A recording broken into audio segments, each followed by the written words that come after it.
Let us continue with the trial, shall we? I believe the accused's motive is clear to everyone. Yes, quite. Oh boy, this is so not looking good. Next question. You went to the victim's apartment on the day of the murder, did you not? Well, did you or did you not? Well, maybe I did. And maybe I didn't. He went. What do I do? I know, I'll send him a signal. Tell the truth. Yeah, I was there. I went. That worked. Order. Well, Mr. Butz? Dude, chill. She wasn't home, man, so, like, I didn't see her. Your Honor, the defendant is lying. Lying?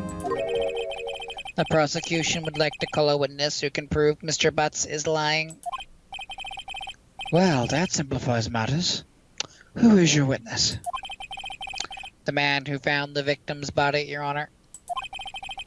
Just before making the gruesome discovery. He saw the defendant fleeing the scene of the crime.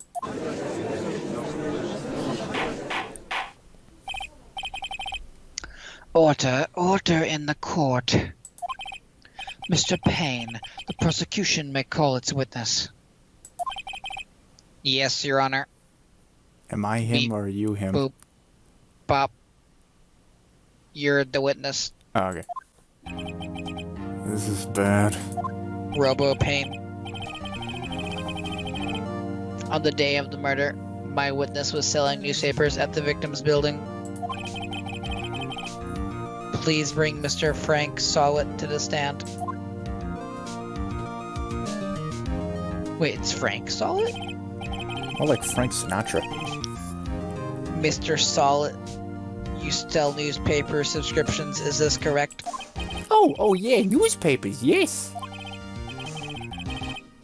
Mr. Solid, you may proceed with your testimony. Please tell the court what you saw on the day of the murder. Witness's account. I was going door to door, selling subscriptions when I saw a man fleeing an apartment. I thought he must have been in a hurry because he left the door half open behind him. Thinking it was strange, I looked inside the apartment. Then I saw her lying there, a woman, not moving, dead. I quailed in fright and found myself unable to go inside. I thought to call the police immediately. However, the phone in her apartment wasn't working.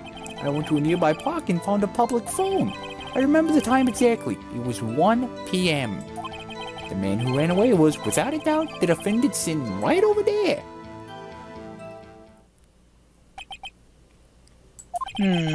Larry, why didn't you tell the truth?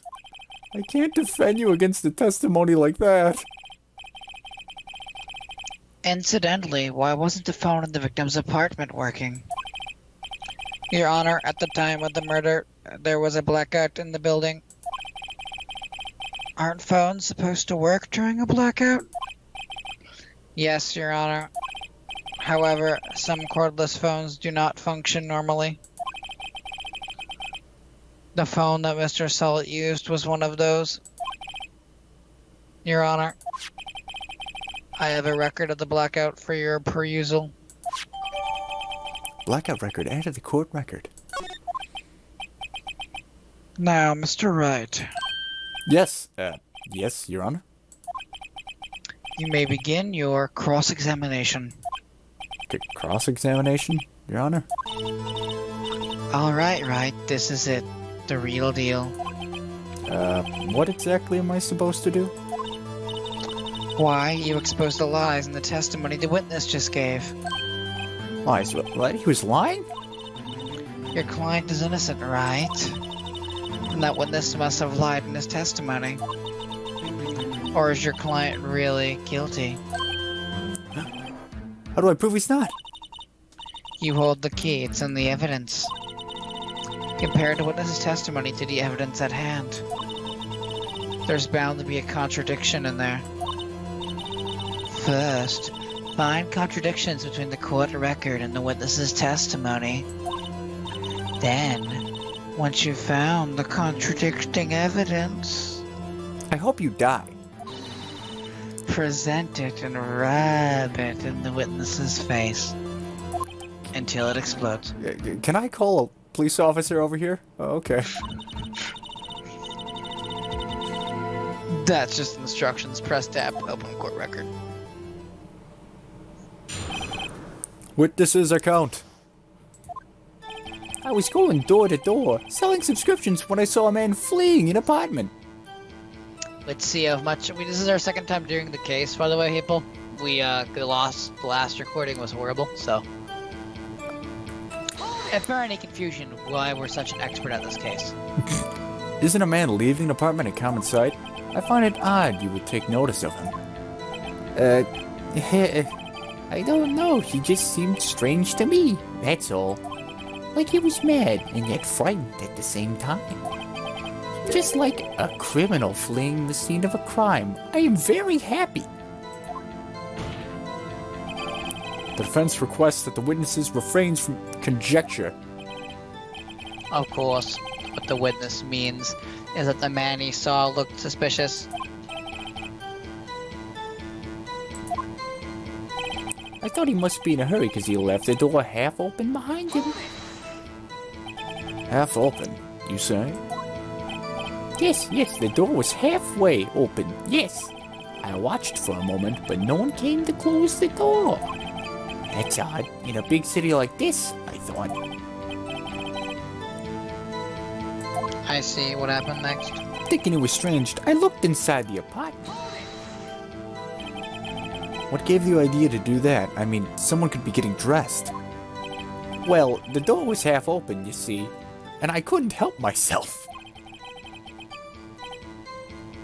Oh, I was right. We climb mountains because they're there. It's the same thing. Truer words have never been spoken. Anyone would look inside, especially me. Everyone's a fucking pervert here. It's Japan. California.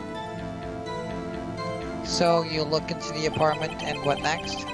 And then I saw her laying there, a woman, not moving, dead. Are you sure she was dead? But, well, no, I guess I wasn't. But she wasn't moving at all, and there was blood everywhere. I guess that would look fatal to anyone. Very well, what happened next? I quailed in fright and find myself unable to go inside. So, you didn't touch anything in the apartment? Yes. I mean, no, nothing. Okay, what happened next? I thought to call the police immediately. You thought to call the police? Does that mean you actually didn't call them? Please listen to the rest of the testimony. You fought to call the police. What happened next?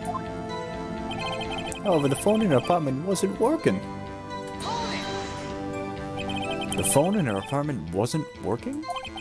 Yes, I mean, no, it wasn't. Wait. But you said you didn't go into the apartment, or did you? Oh, that? I can explain that. There was a cordless phone on the shelf in the entryway. I reached inside and tried using that to call. And that phone wasn't working, right? What happened next?